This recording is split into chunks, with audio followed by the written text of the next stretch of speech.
बहुत पहला इत्थों बहुत दूर एक बहुत शानदार कैसल होया करदी सी। ऐसे कैसल विच एक बहुत सोहनी राणी रहंदी सी। राणी दी बस इक्को इच्छा सी अते ਉਹ ਇਹ ਸੀ कि ਉਹਨਾਂ ਦੀ ਇੱਕ ਧੀ ਹੋਵੇ। ਸਿਆਲਾਂ ਦਾ ਮੌਸਮ ਸੀ। ਰਾਣੀ ਬਾਰੀ ਕੋਲ ਬੈਠੀ ਕੱਪੜੇ ਸੀ ਰਹੀ ਸੀ। ਉਸੇ ਵੇਲੇ ਉਹਨੂੰ ਸੂਈ ਚੁੱਭ ਗਈ। ਉਹਨੇ ਕਪਾਹ ਨਾਲ ਆਪਣਾ ਲਹੂ ਪੂੰਝਦੇ ਹੋਏ ਇੱਕ ਵਿਸ਼ ਮੰਗੀ। ਮੇਰੀ ਵਿਸ਼ ਹੈ ਮੇਰੀ ਇੱਕ ਧੀ ਹੋਵੇ, ਜਿਸ ਦਾ ਰੰਗ ਬਰਫ਼ ਵਰਗਾ ਚਿੱਟਾ ਹੋਵੇ, ਜਿਸ ਦੀਆਂ ਅੱਖਾਂ ਤਾਰਿਆਂ ਵਾਂਗਣ ਚਮਕਣ ਅਤੇ ਬੁੱਲੀਆਂ ਚੈਰੀ ਵਰਗੀਆਂ ਹੋਣ ਅਤੇ ਉਹਦਾ ਦਿਲ ਖੁਸ਼ੀਆਂ ਨਾਲ ਭਰਿਆ ਹੋਵੇ। ਅਤੇ ਇੱਕ ਦਿਨ ਉਹਦੀ ਵਿਸ਼ ਪੂਰੀ ਹੋ ਗਈ। ਉਹਨਾਂ ਦੇ ਘਰ ਇੱਕ ਪਿਆਰੀ ਜਿਹੀ ਧੀ ਹੋਈ। ਉਹਨਾਂ ਨੇ ਉਹਦਾ ਨਾਮ ਰੱਖਿਆ ਸਨੋ ਵਾਈਟ। ਸਾਲ ਏਦਾਂ ਹੀ ਬੀਤਦੇ ਰਹੇ, ਪਰ ਉਹਨਾਂ ਦੀ ਖੁਸ਼ੀ ਜ਼ਿਆਦਾ ਦੇਰ ਨਹੀਂ ਟਿਕੀ। ਦਇਆਲੂ ਕੁਈਨ ਬਿਮਾਰ ਹੋਈ ਅਤੇ ਚੱਲ ਬਸੀ। ਰਾਜਾ ਦੀ ਉਮਰ ਹੋ ਚੱਲੀ ਸੀ ਅਤੇ ਉਹ ਕਮਜ਼ੋਰ ਹੋਣ ਲੱਗਾ ਸੀ। ਇਸ ਕਰਕੇ ਉਹਨੇ ਦੂਜਾ ਵਿਆਹ ਕਰ ਲਿੱਤਾ। ਇਹ ਰਾਣੀ ਚਿਹਰੇ ਦੀ ਤਾਂ ਖੂਬਸੂਰਤ ਸੀ, ਪਰ ਦਿਲ ਦੀ ਨਹੀਂ। ਇਹ ਬਹੁਤ ਹੀ ਕਮੰਡੀ ਜਨਾਨੀ ਸੀ। ਹਰ ਰੋਜ਼ ਰਾਣੀ ਆਪਣੇ ਮੈਜਿਕ ਮਿਰਰ ਵਿੱਚ ਦੇਖਦੀ ਸੀ ਤੇ ਇਹੀ ਸਵਾਲ ਪੁੱਛਦੀ ਸੀ, ਮਿਰਰ ਮੇਰੇ ਐ ਤਾਂ ਦੱਸ, ਕੌਣ ਹੈ ਸਭ ਤੋਂ ਸੋਹਣਾ ਇੱਥੇ? ਅਤੇ ਉਹ ਮਿਰਰ ਜਵਾਬ ਦਿੰਦਾ, ਹੋਰ ਕੌਣ ਹੋਵੇਗਾ ਭਲਾ ਤੁਹਾਡੇ ਤੋਂ ਸੋਹਣਾ ਇੱਥੇ? ਰਾਣੀ ਇਹ ਜਵਾਬ ਸੁਣ ਕੇ ਬਹੁਤ ਖੁਸ਼ ਹੁੰਦੀ ਸੀ। ਇਸ ਭੈੜੀ ਰਾਣੀ ਦੇ ਆਂਦੇ ਹੀ ਕੈਸਲ ਵਿੱਚ ਸਭ ਕੁਝ ਬਦਲਣ ਲੱਗ ਪਿਆ।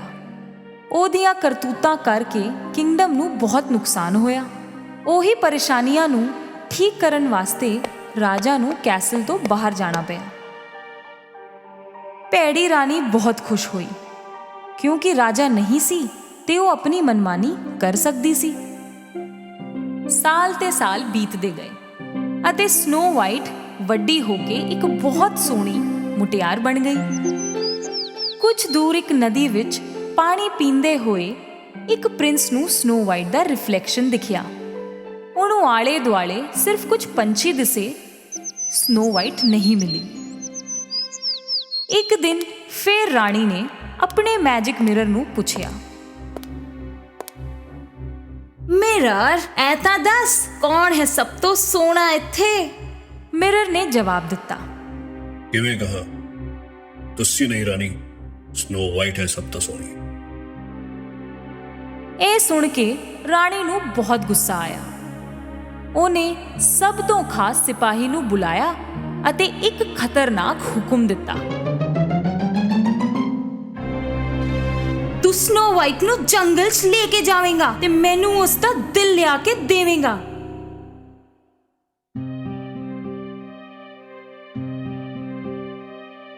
ਸਿਪਾਹੀ ਸਨੋ ਵਾਈਟ ਨੂੰ ਰਾਣੀ ਕੋਲ ਲੈ ਗਏ।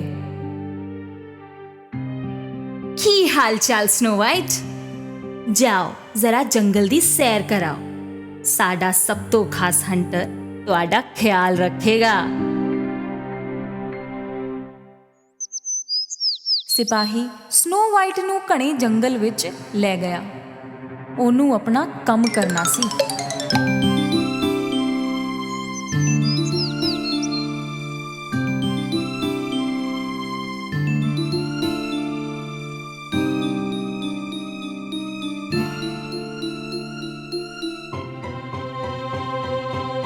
ਪਰ ਸਨੋ ਵਾਈਟ ਦਾ ਨੇਕੀ ਅਤੇ ਪਿਆਰ ਭਰਿਆ ਦਿਲ ਵੇਖ ਕੇ ਉਹ ਰੁਕ ਗਿਆ। ਉਹਨੇ ਉਹਨੂੰ ਵਾਰਨਿੰਗ ਦਿੱਤੀ ਕਿ ਉਹ ਮੁੜ ਕੇ ਕਦੇ ਵੀ ਕੈਸਲ ਨਾ ਜਾਵੇ। ਸੂਰਜ ਢਲਦੇ ਹੀ ਉਹਨੂੰ ਉੱਥੇ ਛੱਡ ਕੇ ਸਿਪਾਹੀ ਕੈਸਲ ਮੁੜ ਗਿਆ। ਸਨੋ ਵਾਈਟ ਨੂੰ ਇਕੱਲੇ ਹਨੇਰੇ ਵਿੱਚ ਬਹੁਤ ਡਰ ਲੱਗ ਰਿਹਾ ਸੀ। ਉਹ ਇੱਕ ਪੇੜ ਦੇ ਥੱਲੇ ਬਹਿ ਕੇ ਰੋਣ ਲੱਗੀ, ਜਦੋਂ ਤੱਕ ਉਹਨੂੰ ਨੀਂਦ ਨਹੀਂ ਆ ਗਈ। ਸਵੇਰੇ ਉਹ ਪੰਛੀਆਂ ਦੀ ਆਵਾਜ਼ ਸੁਣ ਕੇ ਉੱਠੀ। ਕਈ ਸਾਰੇ ਉਹਦੇ ਆੜੀ ਬਣ ਗਏ ਸੀ। ਇਹ ਸਾਰੇ ਪੰਛੀ ਉਹਨੂੰ ਪਹਿਲਾਂ ਤੋਂ ਹੀ ਜਾਣਦੇ ਤੇ ਚਾਹੁੰਦੇ ਸੀ ਅਤੇ ਇਸ ਕਰਕੇ ਉਹਨੂੰ ਰਾਹ ਦਿਖਾਉਂਦੇ ਹੋਏ ਆਪਣੇ ਘਰ ਤੱਕ ਲੈ ਆਏ। ਉਹਨਾਂ ਦਾ ਘਰ ਪਿਆਰਾ ਅਤੇ ਛੋਟਾ ਜਿਹਾ ਸੀ। ਭੋਰਾ ਠਹਿਰ ਕੇ ਸਨੋ ਵਾਈਟ ਨੇ ਬੂਹਾ ਖੋਲ੍ਹਿਆ ਅੰਦਰ ਸਭ ਕੁਝ ਬਹੁਤ ਨਿੱਕਾ ਜਿਹਾ ਸੀ ਅਤੇ ਸਾਫ਼ ਵੀ ਨਹੀਂ ਸੀ। ਉਹਨੂੰ ਸਮਝ ਨਹੀਂ ਆ ਰਿਹਾ ਸੀ ਕਿ ਇਹ ਘਰ ਹੈ ਕਿਹਦਾ, ਪਰ ਉਹ ਇੱਥੋਂ ਜਾਂਦੀ ਵੀ ਤਾਂ ਕਿੱਥੇ, ਤੇ ਉਹਨੇ ਸਾਫ਼ ਸਫਾਈ ਸ਼ੁਰੂ ਕਰ ਦਿੱਤੀ।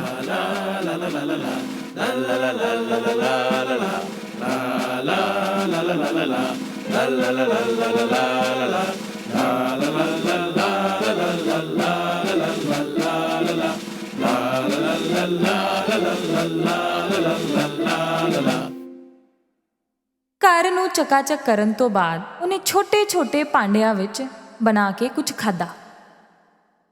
ਬਾਕੀ ਚੀਜ਼ਾਂ ਵਾਂਗ ਇਸ ਘਰ ਦੇ ਬੈੱਡ ਵੀ ਛੋਟੇ ਸੀ। ਸਨੋ ਵਾਈਟ ਇੰਨੀ ਥੱਕ ਚੁੱਕੀ ਸੀ ਕਿ ਉਹ ਜਿੱਥੇ ਸੀ ਉੱਥੇ ਹੀ ਸੋ ਸਕਦੀ ਸੀ। ਉਹਨੇ ਸੋਚਿਆ ਕਿ ਇੱਥੇ ਉਹ ਸੇਫ ਹੈ ਤੇ 3 ਬੈੱਡ ਜੋੜ ਕੇ ਉਹਨਾਂ ਉੱਤੇ ਸੋ ਗਈ। ਸਾਂਝ ਵੇਲੇ 7 ਡਵਾਰਫ ਜਿਨ੍ਹਾਂ ਦਾ ਇਹ ਘਰ ਸੀ ਕੰਮ ਕਰਕੇ ਮੁੜ ਕੇ ਆਪਣੇ ਘਰ ਆਏ। ਉਹਨਾਂ ਨੂੰ ਬੜੀ ਖੁਸ਼ੀ ਹੋਈ ਕਿ ਘਰ ਇੰਨਾ ਸਾਫ਼ ਸੀ ਅਤੇ ਵਧੀਆ ਖਾਣੇ ਦੀ ਵਾਸ਼ਨਾ ਵੀ ਆ ਰਹੀ ਸੀ। ਆਦਤ ਤੋਂ ਮਜਬੂਰ ਇੱਕ ਤੋਂ ਭੋਰਾ ਖਾਣਾ ਡਿੱਗ ਹੀ ਗਿਆ। ਇੱਕ ਡਵਾਰਫ ਸੋਚ ਰਿਹਾ ਸੀ ਕਿ ਹੋ ਕੀ ਰਿਹਾ ਹੈ ਇੱਥੇ। ਕੁਝ ਗੜਬੜ ਹੈ। ਕਿੰਨੇ ਕੀਤਾ ਇਹ ਸਾਰਾ ਕੰਮ ਅੱਜ? ਜੇ ਥੋੜਾ ਸੋ ਲਾ ਤਾਂ ਸ਼ਾਇਦ ਜਵਾਬ ਦੇ ਪਾਵਾਂ। ਸੱਤੋਂ ਡਵਾਰਫ ਹੌਲੀ ਜਿਹੇ ਉੱਤੇ ਆਪਣੇ ਬੈੱਡਰੂਮ ਵਿੱਚ ਗਏ। ਜਿੱਦਾਂ ਹੀ ਪਹੁੰਚੇ ਪੈਰਾਂ ਹੇਠ ਧਰਤੀ ਖਿਸਕ ਗਈ। ਇੰਨੀ ਸੋਹਣੀ ਇੱਕ ਕੁੜੀ ਉਹਨਾਂ ਦੇ ਬੈੱਡ ਤੇ ਸੁੱਤੀ ਪਈ ਸੀ। ਉਹਨਾਂ ਦੀ ਆਵਾਜ਼ ਸੁਣ ਕੇ ਸਨੋ ਵਾਈਟ ਦੀ ਨੀਂਦ ਟੁੱਟ ਗਈ। ਇੰਨੇ ਸਾਰੇ ਲੋਕਾਂ ਨੂੰ ਘੂਰਦੇ ਹੋਏ ਵੇਖ ਕੇ ਉਹ ਡਰ ਗਈ। ਥੋੜਾ ਡਰਦੇ ਹੋਏ ਉਹ ਬੋਲੀ, ਮੈਂ ਸਨੋ ਵਾਈਟ ਹਾਂ, ਮੈਨੂੰ ਮਾਫ ਕਰਿਓ ਜੇ ਮੇਰੇ ਤੋਂ ਕੋਈ ਵੀ ਭੁੱਲ ਹੋਈ। ਮੇਰਾ ਐਸਾ ਕੋਈ ਵੀ ਇਰਾਦਾ ਨਹੀਂ ਸੀ। ਉਹ ਤਾਂ ਅਸੀਂ ਵੀ ਜਾਣਦੇ ਆ, ਪਰ ਨਾ ਤੁਸੀਂ ਸਫਾਈ ਵੀ ਕਰੋ ਤੇ ਖਾਣਾ ਵੀ ਬਣਾਓ। ਡੌਕ ਬੋਲਿਆ, ਅਸੀਂ ਲੋਕੀ 7 ਡਵਾਰਫਸ ਆ। ਇਹ ਹੈਪੀ, ਗ੍ਰੰਪੀ, ਡੋਪੀ, ਸਨੀਜ਼ੀ, ਬੈਸ਼ਫੁਲ ਤੇ ਮੈਂ ਡੌਗ। ਔਰ ਆ ਰਿਹਾ ਸਲੀਪੀ। ਹਾਂ, ਮੈਨੂੰ ਸੌਣ ਦਿਓ। ਸਨੋ ਵਾਈਟ ਬਹੁਤ ਖੁਸ਼ ਸੀ ਕਿ ਹੁਣ ਉਹਦੇ 7 ਹੋਰ ਮਜ਼ੇਦਾਰ ਫਰੈਂਡ ਨੇ। ਉਹਨੇ ਉਹਨਾਂ ਨੂੰ ਆਪਣੀ ਪੂਰੀ ਕਹਾਣੀ ਦੱਸੀ। 7 ਡਵਾਰਫਸ ਨੂੰ ਬੜਾ ਅਫਸੋਸ ਹੋਇਆ ਕਿ ਉਹਦੇ ਨਾਲ ਨਾਇਨਸਾਫੀ ਹੋਈ ਹੈ। ਉਹਨਾਂ ਨੇ ਉਹਨੂੰ ਆਪਣੇ ਨਾਲ ਰਹਿਣ ਲਈ ਕਿਹਾ। ਸਨੋ ਵਾਈਟ ਮੰਨ ਗਈ ਅਤੇ ਉਹ ਹਮੇਸ਼ਾ ਉਹਨਾਂ ਦੀ ਮਦਦ ਕਰਦੀ ਰਹਿੰਦੀ ਸੀ। ਉਹਨਾਂ ਦੇ ਦਿਨ ਬੜੇ ਮਜ਼ੇ ਨਾਲ ਬੀਤ ਰਹੇ ਸੀ, ਪਰ ਬਹੁਤ ਲੰਬੀ ਨਹੀਂ ਚੱਲਣ ਵਾਲੀ ਸੀ ਉਹਨਾਂ ਦੀ ਇਹ ਪਾਰਟੀ। ਇੱਕ ਦਿਨ ਭੈੜੀ ਰਾਣੀ ਨੇ ਮੈਜਿਕ ਮਿਰਰ ਨੂੰ ਫੇਰ ਉਹੀ ਸਵਾਲ ਪੁੱਛਿਆ, ਮਿਰਰ, ਮੈਨੂੰ ਇਹ ਤਾਂ ਦੱਸ, ਕੌਣ ਹੈ ਸਭ ਤੋਂ ਸੋਹਣੀ ਇੱਥੇ? ਮਾਫ ਕਰਿਓ ਰਾਣੀ, ਸਾਡੀ ਸਨੋ ਵਾਈਟ ਹੈ ਸਭ ਤੋਂ ਸੋਹਣੀ। ਪਰ ਰਾਣੀ ਨੂੰ ਤਾਂ ਇਹ ਲੱਗਿਆ ਸੀ ਕਿ ਉਹ ਮਰ ਚੁੱਕੀ ਹੈ। ਉਹਨੂੰ ਨਹੀਂ ਪਤਾ ਸੀ ਕਿ ਸਿਪਾਹੀ ਨੇ ਕੰਮ ਨਹੀਂ ਕੀਤਾ ਅਤੇ ਆਪੇ ਹੀ ਇਹ ਕੰਮ ਮੁਕਾਉਣ ਦਾ ਸੋਚਿਆ। ਉਸ ਘਰ ਵਿੱਚ ਇੱਕ ਸੁਹਾਣੀ ਸਵੇਰ ਸੀ। ਸਨੋ ਵਾਈਟ 7 ਡਵਾਰਫਸ ਨੂੰ ਕੰਮ ਤੇ ਭੇਜ ਰਹੀ ਸੀ, ਉਹਨਾਂ ਨੂੰ ਇੱਕ ਕਿਸ ਦੇ ਕੇ। ਡੌਕ ਨੇ ਆਪਣੀ ਵਾਰਨਿੰਗ ਸਨੋ ਵਾਈਟ ਨੂੰ ਉਸ ਦਿਨ ਵੀ ਦੱਸੀ। ਸਾਡੇ ਰੂਲਸ ਯਾਦ ਹੈ ਨਾ, ਕੋਈ ਵੀ ਉੱਪਰੋਂ ਬੰਦਾ ਆਏ, ਬੂਹਾ ਖੜਕਾਏ ਤੇ ਖੋਲਣਾ ਨਹੀਂ। ਓਕੇ ਡੌਕ, ਪਰ ਤੁਸੀਂ ਦੇਰ ਨਾ ਕਰਿਓ। ਸਨੋ ਵਾਈਟ ਖਾਣਾ ਬਣਾ ਰਹੀ ਸੀ। ਉਸੇ ਵੇਲੇ ਬੂਹੇ ਤੇ ਖਟਖਟ ਹੋਈ।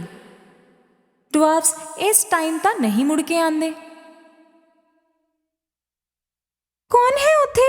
ਡੌਕ, ਤੁਸੀਂ ਹੋ? ਬਾਹਰੋਂ ਇੱਕ ਬੁੱਢੀ ਜਨਾਨੀ ਦੀ ਆਵਾਜ਼ ਆਈ। ਮੈਂ ਵਿਚਾਰੀ ਤੁਹਾਡਾ ਕੀ ਵਿਗਾੜ ਦਵਾਂਗੀ, ਖੋਲੋ ਤਾਂ ਸਹੀ। ਪੀਪ ਹੋਲ ਵਿੱਚੋਂ ਵੇਖਿਆ ਤਾਂ ਇੱਕ ਕਮਜ਼ੋਰ ਜਿਹੀ ਬੁੱਢੀ ਜਨਾਨੀ ਦਿਸੀ। ਉਹਨੇ ਸੋਚਿਆ, ਇਹ ਭਲਾ ਕੀ ਨੁਕਸਾਨ ਕਰੂਗੀ ਮੇਰਾ, ਅਤੇ ਉਹਨੇ ਬੂਹਾ ਖੋਲ ਦਿੱਤਾ। ਹਾਏ ਮੇਰੀ ਸੋਹਣੀ ਕੁੜੀ, ਮੈਂ ਇੱਥੋਂ ਲੰਘ ਰਹੀ ਸੀ, ਜੇ ਕੁਝ ਖਾਣ ਨੂੰ ਦੇ ਦਿੰਦੀ ਧੀਏ, ਸੀਸਾਂ ਦਵਾਂਗੀ ਤੈਨੂੰ। ਸਨੋ ਵਾਈਟ ਨੇ ਉਹਨੂੰ ਅੰਦਰ ਬੁਲਾਇਆ ਤੇ ਗਰਮ ਖਾਣਾ ਦਿੱਤਾ।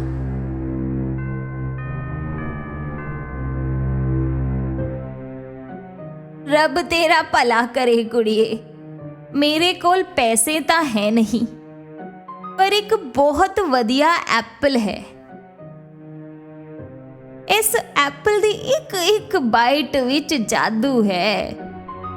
ਸਨੋ ਵਾਈਟ ਨੇ ਛੇਤੀ ਹੀ ਉਹਦੀ ਇੱਕ ਬਾਈਟ ਲਿੱਤੀ ਅਤੇ ਉਹ ਚੱਕਰ ਖਾ ਕੇ ਡਿੱਗ ਪਈ। ਇਹ ਬੁੱਢੀ ਜਨਾਨੀ ਹੋਰ ਕੋਈ ਨਹੀਂ ਬਲਕਿ ਉਹ ਹੀ ਭੈੜੀ ਰਾਣੀ ਸੀ ਅਤੇ ਉਸ ਐਪਲ ਵਿੱਚ ਜਾਦੂ ਨਹੀਂ, ਜ਼ਹਿਰ ਸੀ।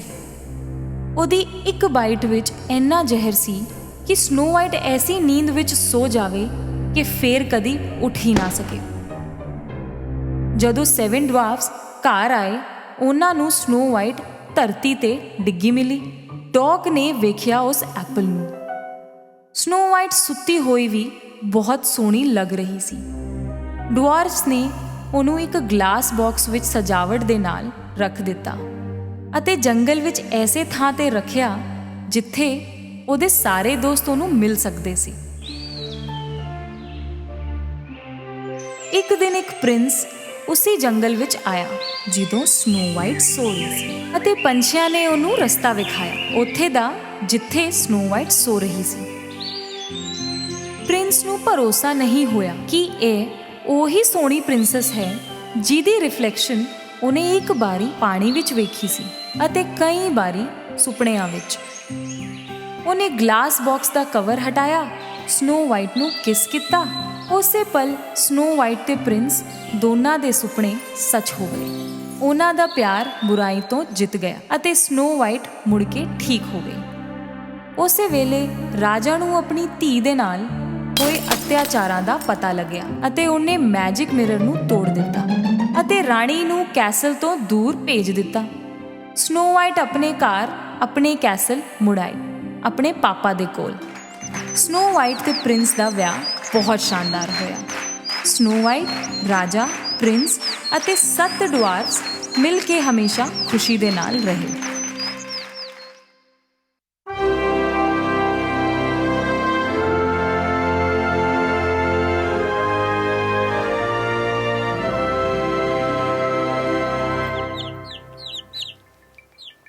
ਬਹੁਤ ਪਹਿਲਾਂ ਇੱਕ ਦੂਰ ਦੇ ਦੇਸ਼ ਵਿੱਚ ਇੱਕ ਸੋਹਣੀ ਤੇ ਪਿਆਰੀ ਜਿਹੀ ਕੁੜੀ ਸੀ।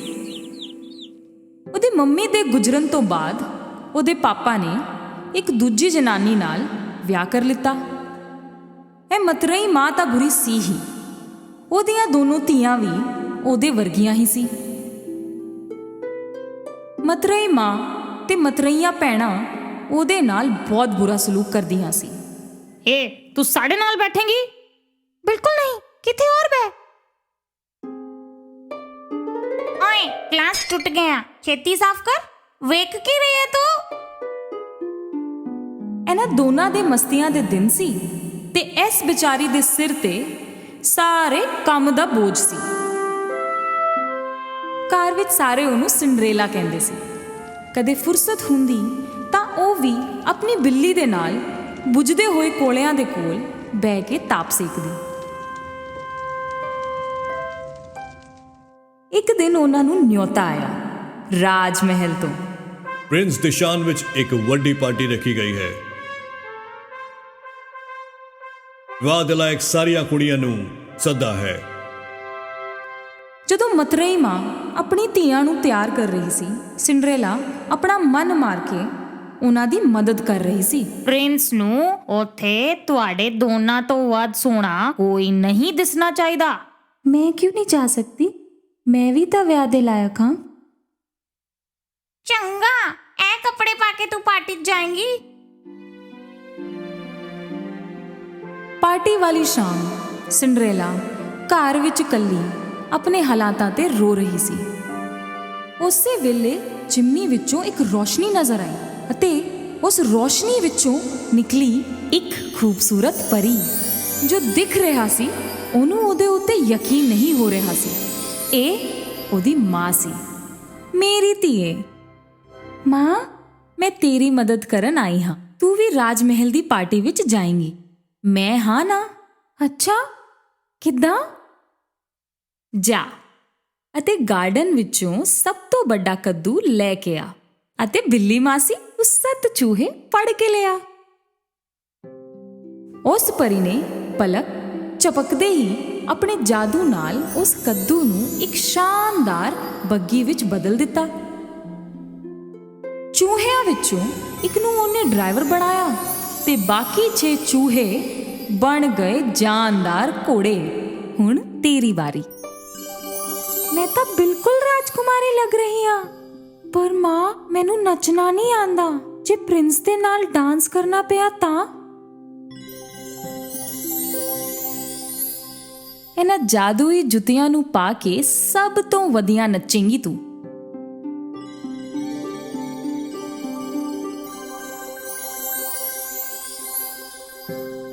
ਤੈਨੂੰ ਪ੍ਰਿੰਸ ਦੇ ਨਾਲ ਜ਼ਰੂਰ ਨੱਚਣਾ ਚਾਹੀਦਾ ਹੈ, ਪਰ ਧਿਆਨ ਰੱਖੀ ਇਹ ਸਾਰਾ ਜਾਦੂ ਅੱਧੀ ਰਾਤ ਤੱਕ ਹੀ ਰਹੇਗਾ, ਯਾਨੀ ਤੈਨੂੰ ਉੱਥੋਂ 12 ਵਜੇ ਤੋਂ ਪਹਿਲਾਂ ਨਿਕਲਣਾ ਪਵੇਗਾ। ਪੱਕਾ, ਮੈਂ ਆ ਜਾਵਾਂਗੀ ਅੱਧੀ ਰਾਤ ਤੋਂ ਪਹਿਲਾਂ।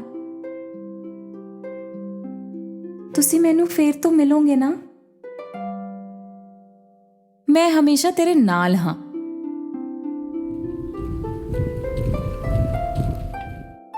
ਜਿੱਦਾਂ ਹੀ ਸਾਡੀ ਸਿੰਡਰੇਲਾ ਰਾਜ ਮਹਿਲ ਪਹੁੰਚਦੀ ਹੈ, ਸਭ ਦੇ ਸਭ ਉਹਨੂੰ ਵੇਖ ਕੇ ਚਕਾਚੌਂਧ ਹੋ ਜਾਂਦੇ ਨੇ। ਦੋਨੋਂ ਮਤਰਈਆਂ ਭੈਣਾਂ ਉਹਨੂੰ ਪਛਾਣ ਹੀ ਨਹੀਂ ਸਕੀਆਂ ਤੇ ਸਾਡਾ ਪ੍ਰਿੰਸ ਤਾਂ ਮਰ ਮੁੱਕਿਆ ਸੀ। ਮਹਾਰਾਜ ਤੇ ਮਹਾਰਾਣੀ ਵੀ ਉਹਨੂੰ ਬਹੁਤ ਚਾਹੁੰਦੇ ਸੀ।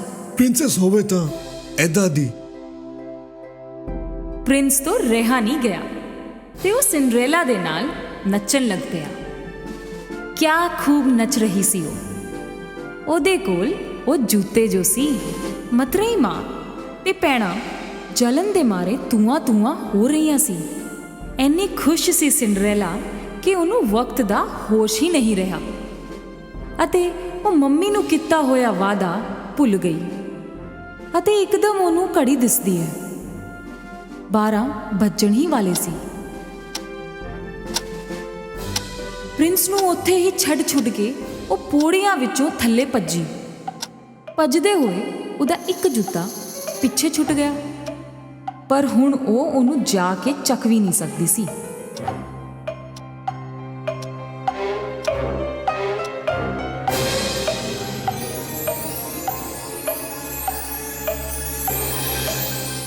ਪ੍ਰਿੰਸ ਉਹਨੂੰ ਲੱਭਦਾ ਹੋਇਆ ਉੱਥੇ ਪਹੁੰਚਿਆ ਤੇ ਉਹਨੂੰ ਮਿਲਿਆ ਉਹੀ ਜੁੱਤਾ। ਇਹ ਜੁੱਤਾ ਜਿੱਦਾਂ ਵੀ ਹੈ ਉਹਨੂੰ ਲੱਭੋ, ਦੁਨੀਆ ਭਰ ਵਿੱਚ ਕਿੱਥੇ ਵੀ ਹੋਵੇ ਮਿਲਣੀ ਚਾਹੀਦੀ ਹੈ। ਸਿਪਾਹੀ ਪੂਰੇ ਰਾਜ ਦੇ ਹਰ ਇੱਕ ਘਰ ਵਿੱਚ ਜਾ ਕੇ ਕੁੜੀਆਂ ਨੂੰ ਉਹ ਜੁੱਤਾ ਪਾ ਕੇ ਵੇਖਦੇ ਰਹੇ, ਪਰ ਉਹ ਜੁੱਤਾ ਕਿਸੇ ਦੇ ਵੀ ਪੈਰ ਵਿੱਚ ਜਚਿਆ ਨਹੀਂ। ਫਿਰ ਉਹ ਪਹੁੰਚੇ ਸਿੰਡਰੇਲਾ ਦੇ ਘਰ। ਦੋਨੋਂ ਭੈਣਾਂ ਨੇ ਵੀ ਕੋਸ਼ਿਸ਼ ਕੀਤੀ। ਥੋੜਾ ਜਿਹਾ ਹੋਰ ਜ਼ੋਰ ਲਾਓ, ਆ ਜਾਵੇਗਾ। ਕੀ ਹੈ ਨਾ, ਮੇਰੀ ਧੀ ਵਿਚਾਰੀ ਦਾ ਪੈਰ ਸੁੱਜ ਗਿਆ ਹੈ ਕੰਮ ਕਰ ਕਰਕੇ। ਪਰ ਉਹ ਜੁੱਤਾ ਕਿਸੇ ਦੇ ਮੇਚ ਨਹੀਂ ਆਇਆ। ਸਿਪਾਹੀਆਂ ਨੂੰ ਇੱਕ ਹੋਰ ਕੁੜੀ ਦਿਸੀ ਘਰ ਵਿੱਚ। ਘਰ ਵਿੱਚ ਇੱਕ ਹੋਰ ਕੁੜੀ ਹੈ। ਸਿੰਡਰੇਲਾ ਦੇ ਪੈਰ ਵਿੱਚ ਆਂਦੇ ਹੀ ਉਹ ਜੁੱਤਾ ਜਚ ਗਿਆ ਤੇ ਸਿਪਾਹੀ ਖੁਸ਼ ਹੋਏ, ਪਰ ਮਾਂ ਤੇ ਭੈਣਾਂ ਨਹੀਂ। ਤੁਸੀਂ ਸਾਡੇ ਨਾਲ ਰਾਜ ਮਹਿਲ ਚਲੋ ਸਾਹਿਬਾ, ਸਾਡੇ ਪ੍ਰਿੰਸ ਨੂੰ ਤੁਹਾਡੀ ਉਡੀਕ ਹੈ। ਸਿੰਡਰੇਲਾ ਦੇ ਰਾਜ ਮਹਿਲ ਪਹੁੰਚਣ ਤੇ ਪ੍ਰਿੰਸ ਨੇ ਉਹਨੂੰ ਹੱਥੋਂ ਹੱਥ ਪਛਾਣ ਲਿਆ ਤੇ ਉਹਦੀ ਖੁਸ਼ੀ ਦੇਖਦੇ ਹੀ ਬਣਦੀ ਸੀ।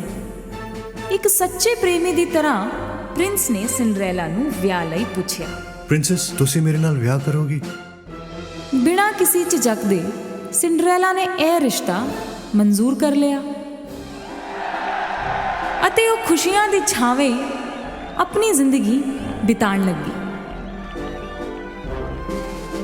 ਮੇਰੇ ਜੁੱਤੇ ਦਾ ਜਾਦੂ ਅਜੇ ਵੀ ਕਿਵੇਂ ਚੱਲ ਰਿਹਾ ਹੈ? ਮੈਂ ਹਮੇਸ਼ਾ ਤੇਰੇ ਨਾਲ ਹਾਂ। ਹੁਣ ਸਮਝੀ ਮੰਮੀ, ਇਹ ਤੁਸੀਂ ਹੀ ਕੀਤਾ ਹੈ ਸਭ।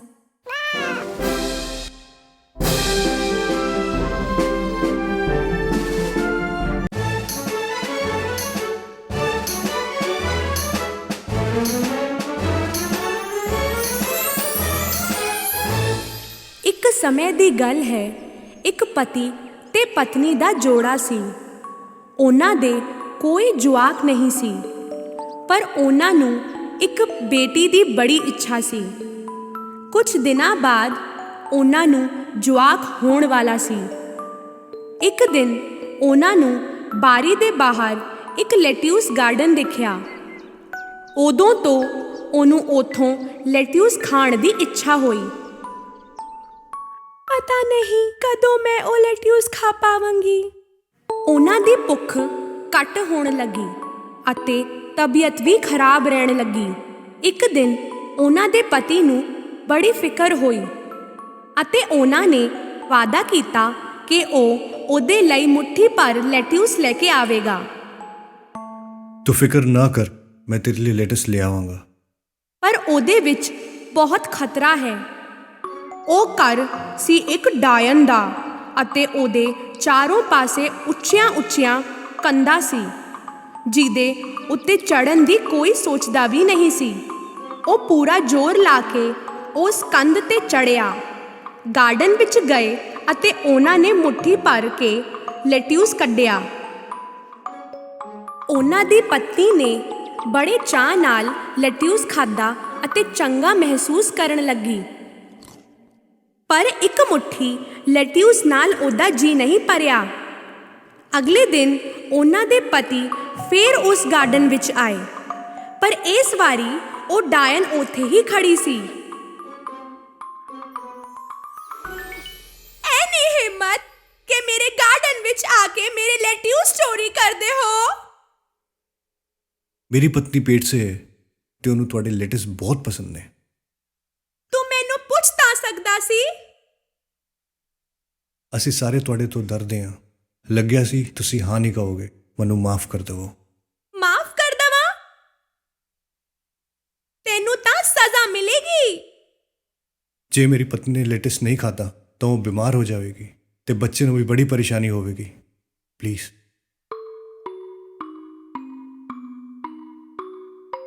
ਫੇਰ ਕਿਉਂ ਨਾ ਇੱਕ ਸੌਦਾ ਕਰੀਏ? ਤੈਨੂੰ ਜਿੰਨਾ ਚਾਹੀਦਾ ਇੱਥੋਂ ਲੈਟਿਊਸ ਲੈ ਜਾ, ਪਰ ਇੱਕ ਸ਼ਰਤ ਤੇ। ਤੁਹਾਡੇ ਬੱਚੇ ਦਾ ਜਨਮ ਹੁੰਦੇ ਹੀ ਮੈਨੂੰ ਦੇ ਦੇਵੋਗੇ। ਡਰ ਦੇ ਮਾਰੇ ਉਹਨਾਂ ਨੇ ਹਾਂ ਕਹਿ ਦਿੱਤਾ। ਕੁਝ ਦਿਨਾਂ ਬਾਅਦ ਕੁੜੀ ਹੋਈ ਅਤੇ ਡਾਇਨ ਆ ਕੇ ਉਹਨੂੰ ਲੈ ਗਈ। ਉਹਨੇ ਉਹਦਾ ਨਾਮ ਰੱਖਿਆ ਰੈਪੁਨਜ਼ਲ, ਕਿਉਂਕਿ ਜਿਹੜੇ ਲੈਟਿਊਸ ਉਹਦੀ ਮਾਂ ਖਾਂਦੀ ਸੀ ਉਹਨਾਂ ਦਾ ਨਾਮ ਵੀ ਉਹੀ ਸੀ। ਉਸ ਡਾਇਨ ਨੇ ਰੈਪੁਨਜ਼ਲ ਦਾ ਬੜਾ ਖਿਆਲ ਰੱਖਿਆ। 16 ਸਾਲ ਦੀ ਹੁੰਦੇ ਉਹ ਬੜੀ ਸੋਹਣੀ ਹੋ ਚੁੱਕੀ ਸੀ।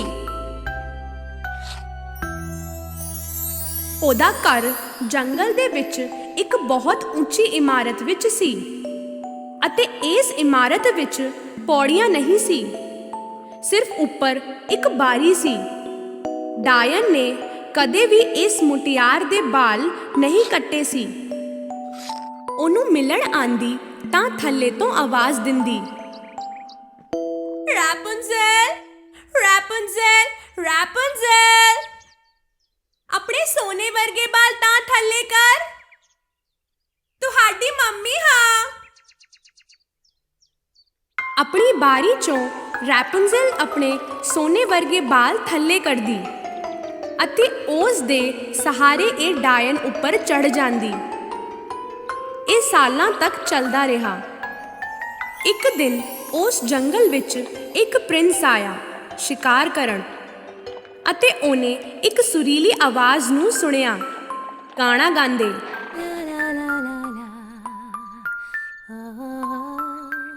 ਕਿੰਨੀ ਸੁਰੀਲੀ ਆਵਾਜ਼ ਹੈ। ਉਹਨੇ ਸੋਚਿਆ ਅਤੇ ਆਵਾਜ਼ ਵੱਲ ਨੂੰ ਤੁਰ ਪਿਆ। ਰੈਪੁਨਜ਼ਲ ਦੀ ਇਮਾਰਤ ਦੇ ਕੋਲ ਆ ਕੇ ਉਹਨੇ ਖੱਬੇ ਦੇਖਿਆ, ਫਿਰ ਸੱਜੇ। पर कोई पोड़ी वोड़ी नजर नहीं आई।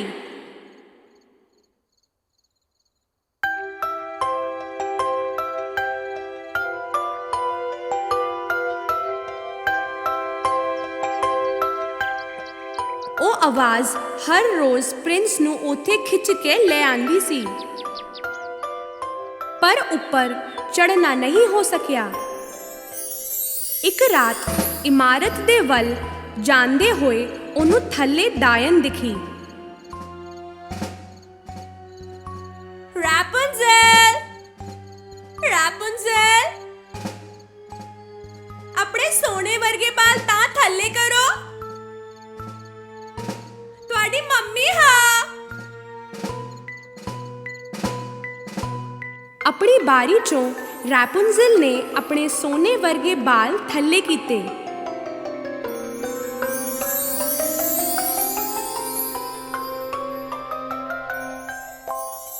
ਅਗਲੇ ਦਿਨ ਸੂਰਜ ਡੁੱਬਦੇ ਹੀ ਪ੍ਰਿੰਸ ਉੱਥੇ ਗਿਆ ਅਤੇ ਆਵਾਜ਼ ਦੇ ਕੇ ਚਿल्लाया, ਰੈਪੁੰਜ਼ਲ, ਰੈਪੁੰਜ਼ਲ, ਆਪਣੇ ਸੋਨੇ ਵਰਗੇ ਬਾਲ ਥੱਲੇ ਕਰੋ, ਮੈਂ ਤੁਹਾਡੀ ਮੰਮੀ ਹਾਂ।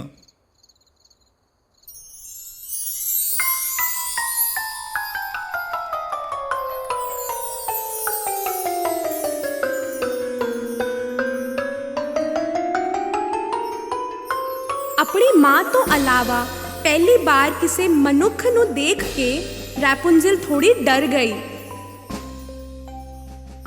ਤੁਸੀਂ ਮੰਮੀ ਨਹੀਂ ਹੋ, ਕਿਉਂ ਆਏ ਹੋ ਇੱਥੇ? ਡਰਨ ਦੀ ਕੋਈ ਗੱਲ ਨਹੀਂ ਹੈ।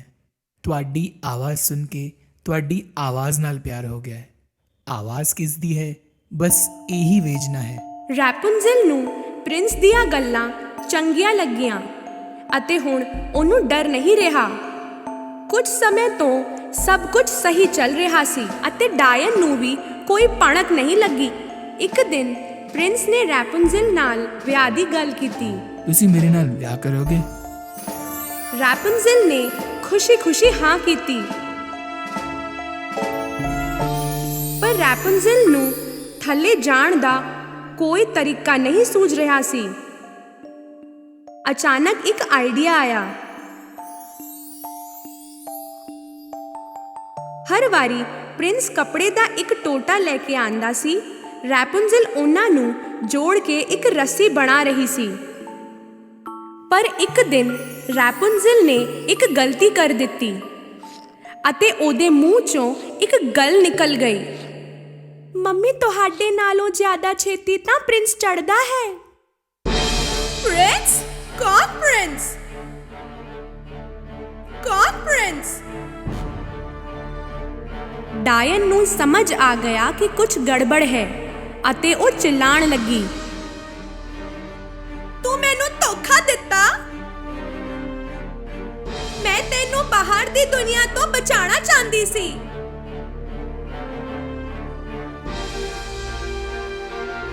ਡਾਇਨ ਨੇ ਗੁੱਸੇ ਦੇ ਮਾਰੇ ਰੈਪੁੰਜ਼ਲ ਦੇ ਸੋਨੇ ਵਰਗੇ ਬਾਲ ਕੱਟ ਦਿੱਤੇ।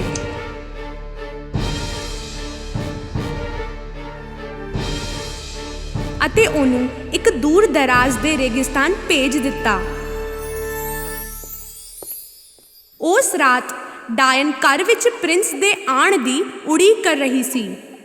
ਥੋੜੀ ਦੇਰ ਵਿੱਚ ਪ੍ਰਿੰਸ ਦੀ ਆਵਾਜ਼ ਆਈ, ਰੈਪੁੰਜ਼ਲ, ਰੈਪੁੰਜ਼ਲ, ਆਪਣੇ ਸੋਨੇ ਵਰਗੇ ਬਾਲ ਤਾਂ ਥੱਲੇ ਕਰੋ, ਤੁਹਾਡਾ ਪ੍ਰਿੰਸ ਹਾਂ।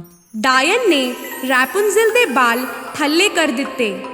ਉੱਪਰ ਕੌਣ ਹੈ ਨਾ ਜਾਣਦੇ ਹੋਏ ਪ੍ਰਿੰਸ ਚੜਨ ਲੱਗ ਪਿਆ। ਉਥੇ ਰੈਪੁੰਜ਼ਲ ਨਹੀਂ ਬਲਕਿ ਡਾਇਨ ਦਿਖੀ। ਉਹ ਸਮਝ ਗਿਆ ਕਿ ਕੁਝ ਬੁਰਾ ਹੋਇਆ ਹੈ।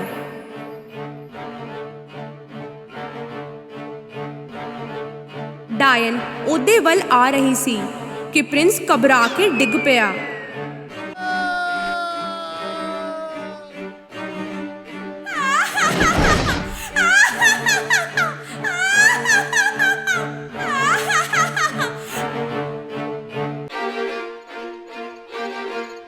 ਹੱਲੇ ਕੁਝ ਬੂਟੇ ਸੀ ਤੇ ਪ੍ਰਿੰਸ ਬਚ ਗਿਆ, ਪਰ ਅੱਖਾਂ ਵਿੱਚ ਕੰਡੇ ਲੱਗਣ ਕਰਕੇ ਉਹ ਦੇਖ ਨਹੀਂ ਪਾ ਰਿਹਾ ਸੀ। ਬਿਨਾਂ ਦੇਖੇ ਪ੍ਰਿੰਸ ਜੰਗਲ ਵਿੱਚ ਘੁੰਮਦਾ ਰਿਹਾ ਸੀ। ਰੈਪੁਨਜ਼ਲ ਨੂੰ ਲੱਭਦੇ ਹੋਏ।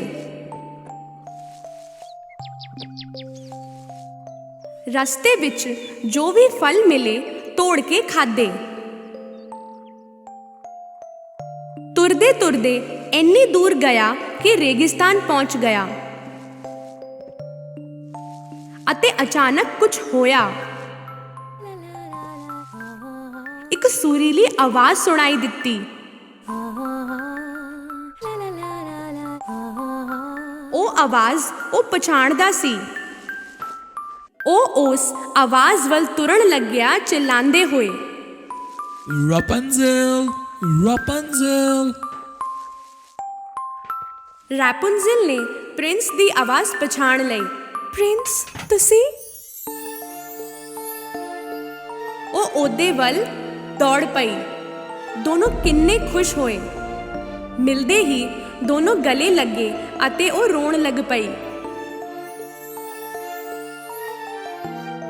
ਰੈਪੁਨਜ਼ਲ ਦੇ ਹੰਝੂ ਪ੍ਰਿੰਸ ਦੀਆਂ ਅੱਖਾਂ ਉੱਤੇ ਡਿੱਗੇ ਅਤੇ ਅਚਾਨਕ ਇੱਕ ਚਮਤਕਾਰ ਹੋਇਆ ਅਤੇ ਪ੍ਰਿੰਸ ਅੱਖਾਂ ਖੋਲ੍ਹ ਕੇ ਦੇਖਣ ਲੱਗ ਪਿਆ। ਇਹ ਦੇਖ ਕੇ ਰੈਪੁਨਜ਼ਲ ਬਹੁਤ ਖੁਸ਼ ਹੋਈ।